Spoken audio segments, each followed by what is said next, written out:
반갑습니다. 한 주간을 시작하는 월요일입니다.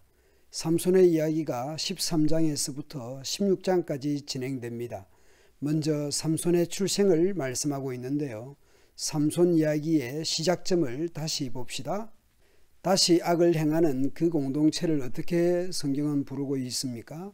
이스라엘 자손입니다. 아브라함과 이삭과 야곱의 언약을 기억할 수 있는 그 이름 이스라엘입니다. 그리고 삼손은 출생하기 전에 이미 나실인이라 부름을 받습니다. 하나님께 바쳐진 구별된 나실인입니다. 다시 여호와의 목전에 악을 행하는 그들은 이스라엘 자손입니다. 그 이스라엘 자손을 구원하기 위해서 출생할 아이 삼손은 하나님께 구별된 바쳐진 나실인입니다. 우리는 우리의 정체성을 다시 확인할 필요가 있습니다. 나는 누구인가? 우리는 누구인가? 우리의 정체성, 나의 정체성을 잃어버리면 안 되는 것이겠죠. 오늘 본문에서는 불임의 아내가 임신하게 될 소식을 거듭 전해준 사자에 대해 그의 남편 마노아가 여호와의 사자를 대접하려고 합니다. 사사기 안에서는 기드온의 경우도 그랬죠. 우리식으로 보면 쌀밥과 쇠고기 국물로 설렁탕을 끓여서 냄비에 담고 수육을 바구니에 담아서 여호와의 사자를 극진히 대접한 것이죠. 창세기에서 아브라함도 여호와의 천사를 대접했습니다. 제일 좋은 밀가루로 빵을 만들고 영원하고 살찐 송아지 한 마리를 잡아서 버터와 우유와 요리한 송아지 고기를 가져다가 대접을 했습니다. 최고의 대접을 한 것이죠. 나그네를 대접하는 것, 특별히 여호와의 사자를 잘 대접하는 것을 성경 곳곳에서 알 수 있습니다. 히브리서 기자도 그렇게 권면을 합니다. 형제 사랑하기를 계속하고 손님 대접하기를 잊지 말라. 이로써 부지 중에 천사를 대접한 이들이 있었느니라. 그런데 마노아는 아직 여호와의 사자라는 것을 알지 못하고 있는 것으로 보입니다. 마노아는 아직도 그가 여호와의 천사인 것을 알지 못하였다. 그러다 보니 이런 질문도 하는 것 같습니다. 당신의 이름이 무엇입니까? 당신의 말씀이 이루어지면 우리가 당신을 높이 받들겠습니다. 불임이었던 아내가 임신하게 될 것에 대해 확신을 갖지 못하는 것은 아닐까 싶습니다. 자기 소견으로 보면 그럴 수 있습니다. 자기 소견이 자기 확신이 되고 나면 하나님의 약속이 자리하기 어려운 것이죠. 그래서 당신의 말씀이 이루어진다면 당신을 받들겠다라는 것이죠. 만약 내 아내가 당신 말대로 임신하여 아이를 낳게 된다면 그때 당신을 받들겠다라는 것입니다. 그 여호와의 사자는 마노아가 알 수 없는 묘한 이름 기묘라고 소개합니다. 이적이라는 단어와 같은 어근의 놀라운 그런 의미입니다. 기묘와 놀라운은 같은 어근입니다.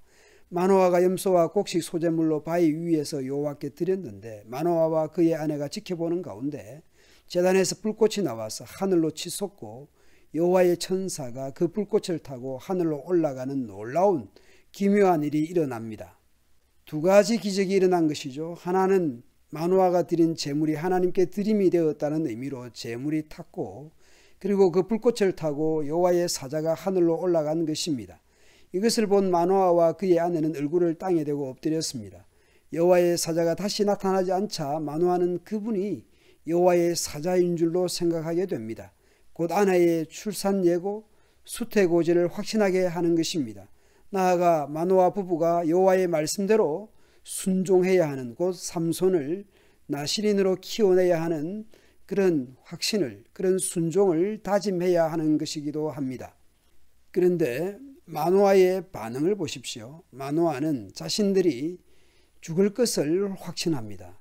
하나님 말씀을 확신하는 것이 아니라, 약속을 확신하는 것이 아니라 오히려 죽을 것을 확신합니다. 자기 아내에게 우리가 하나님을 보았으니 이제 우리는 틀림없이 죽게 될 것이요. 동일한 말씀과 동일한 사건을 보고 그의 아내는 어떻게 반응을 합니까? 마노아와는 다르게 반응을 합니다. 만일 여호와께서 우리를 죽이려고 하셨다면 우리의 재물을 받지도 않으셨을 것이며 또 우리에게 이런 놀라운 일을 보여주거나 그런 말씀을 하시지도 않았을 거예요. 아들을 낳을 것이라는 예고, 재물을 받으심, 여호와의 사자가 불꽃을 타고 하늘로 올라감 등의 근거로 죽을 것이라는 마노아의 생각은 다르다라는 것입니다. 이제 여호와의 수태고지대로 삼손이 태어납니다. 엄마가 태어난 아들의 이름을 삼손이라고 지었습니다. 엄마의 역할이 매우 중요하게 두드러지고 있습니다.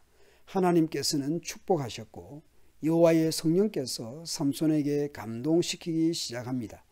이스라엘이 또 여호와의 목전에 악을 행하여 40년을 블레셋 손에 넘겨주셨지만 부림의 집에 삼손을 주셔서 이스라엘을 구원하시기 시작합니다.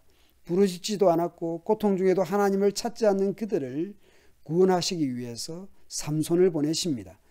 하나님은 하나님의 택하신 백성을 죄악과 심판 가운데 살지 않도록 구원자를 예비하십니다.